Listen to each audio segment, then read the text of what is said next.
Hey there, this is LeGrand, and this lesson is about big money. And I know if you've been hanging around me very long, you know that my whole goal and my whole game plan is to turn real estate into cash and cash flow without using your money or credit. And man, we're doing a good job of that, and students are doing that all over the United States of America and Canada, and have been for years and years and years. But lately, for the last couple, 2 to 3 years, we've been using the ACTS program, but it's not just ACTS.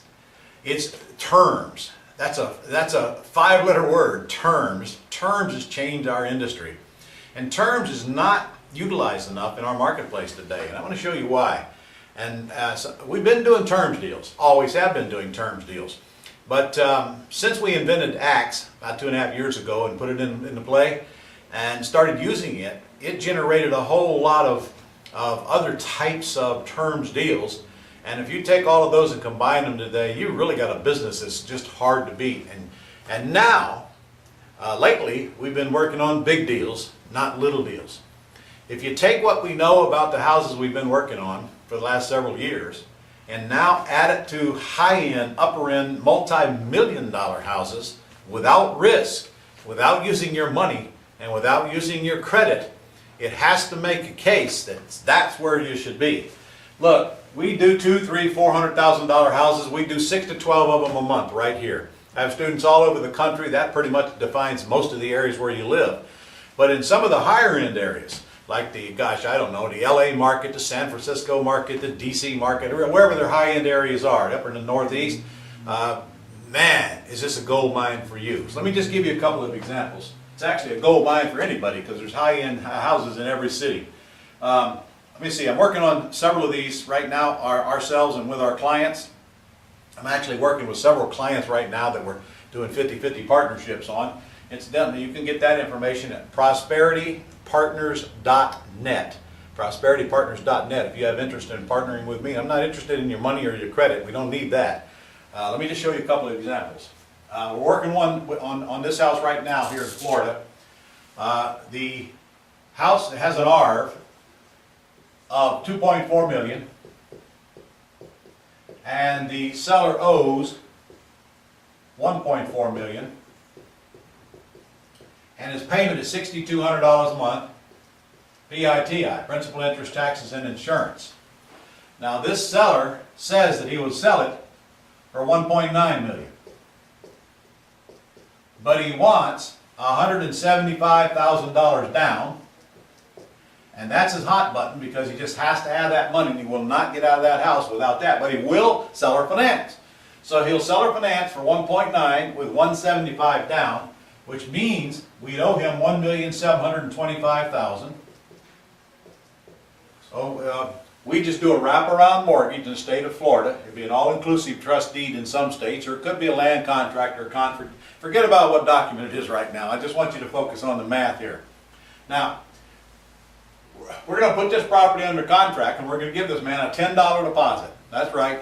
Well, actually, in this case, we're going to give him a $100 deposit. That's right, $100 to secure the purchase agreement to buy this property. Now, he knows full well that we are not going to close on this purchase until we find a buyer that we like to put the property in the house. And we might even let him approve the buyer, but frankly I haven't told him that yet. So that's the buy side.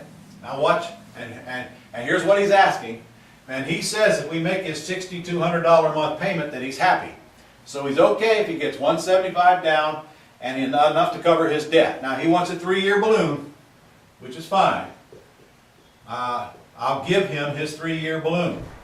Now you might be saying, well gosh, I don't have 175 grand. Well gosh, it means you're not listening very well, because I have no intentions of writing a check for 175 grand to buy this house. Although, it's not out of the question if need be, but I have no intentions of doing that. Our goal is very, very simple. We're going to put this property on the market with owner financing. Let me ask you a question. Would that generate inbound calls where you live? The answer is the demand's 100 times bigger than the supply. But before I go any further, how many times do you see a $2.4 million house on the market with owner financing? The answer is almost none. You realize that you have this entire market to yourself. Yeah, show me an investor who's going to go buy a $2.4 million house and then put it out on the market on a lease purchase or owner financing. There aren't any, and if there are, they're very, very few and they don't matter. So let me recap here a minute. We're going to have $100 in this deal. Going to have a $100 deposit. The seller could care less about the size of the deposit. He understands full well what I'm going to do. And he certainly knows that I'm going to make money on this thing. So here's my game plan once we get this under contract. Because we've got it kind of orally negotiated, but we don't have it under contract yet. And this is just one of many examples. We'll put the property on the market for 2.5 with owner financing. And that is the key, my friends. Remember, we're buying with terms, we're selling with terms. That's what makes this so much fun and so easy. No banks. Out of here. Now, whether you know it or not, on a $2.5 million house, the buyer is going to need 20% down, even if they qualify. If they literally are squeaky clean and have a strong financial statement, the bank might let them in with 10% down, no less, absolutely no less. We're likely looking at 20% down payment. If we're looking at a 20% down payment, that's $500,000 down that a buyer would need even if they are qualified. Our buyer likely won't be qualified today, but most certainly will be between now and 3 years from now, or they wouldn't be giving us the money to buy it with owner financing. I'm going to sell it for 2.5. We think it's worth 2.4. It's worth 2.5 with owner financing and probably more. These buyers are buying the terms. They're not going to be that negotiable, want to negotiate about the price. So just watch this. If I put it right back on the market for 2.5 and I get 500 down, that means my buyer owes me $2 million. Okay? However, a payment on a $2 million house, if you go to the bank and borrow this money, you're probably looking at somewhere around $10,000 a month for an incoming payment on a $2 million house. So we'll negotiate the payment with the buyer, we'll negotiate the down payment with the buyer, and we'll negotiate the price if we have to. But for the sake of this lesson, just look at the numbers. We'll close the buyer and the seller at the same time. We'll let the attorney collect the $500,000, pay out the $175,000, and of course, where's the rest got to go? That's $325,000 that goes into HIP National Bank. That's my favorite institution. The day we find this buyer, plus we'll collect $10,000. We pay out $6,200, and incidentally, that's PITI. So we're looking at another $3,800 a month for as long as we're in this deal, and that will be up to 3 years, however long it takes this buyer to get qualified. Watch this. My buyer owes me $2 million.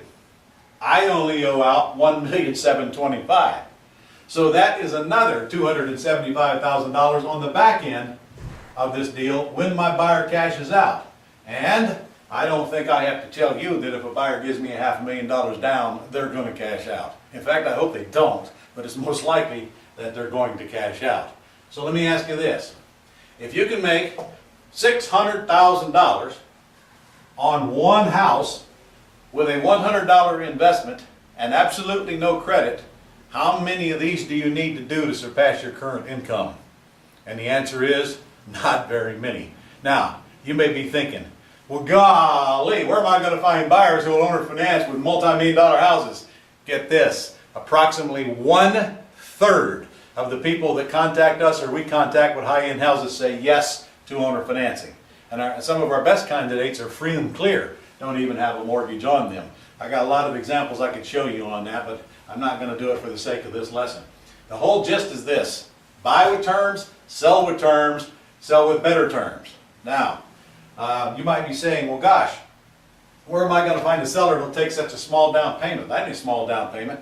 And frankly, about the most we ever give a seller is 5%. Well, let's just turn this around for a minute. I don't have an eraser here, Elliot, or I could actually make some erasers on it. Give me something to erase with, please. Let's just turn this around. Let's just say that our seller wants $2.4 million and wants $200,000 down and wants $10,000 a month payment. Well, that just means that we're not going to stay in it. If I don't have an opportunity to get a monthly spread and I don't get some equity, then I won't stay in the house. However, don't forget ACS.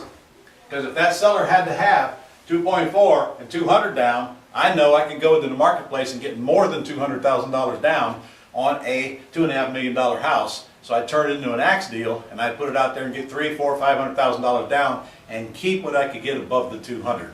My friends, there has never been a better time to do these deals than right now. And my favorite areas to do these deals are in the higher end markets. The more value I have here, the better I like it.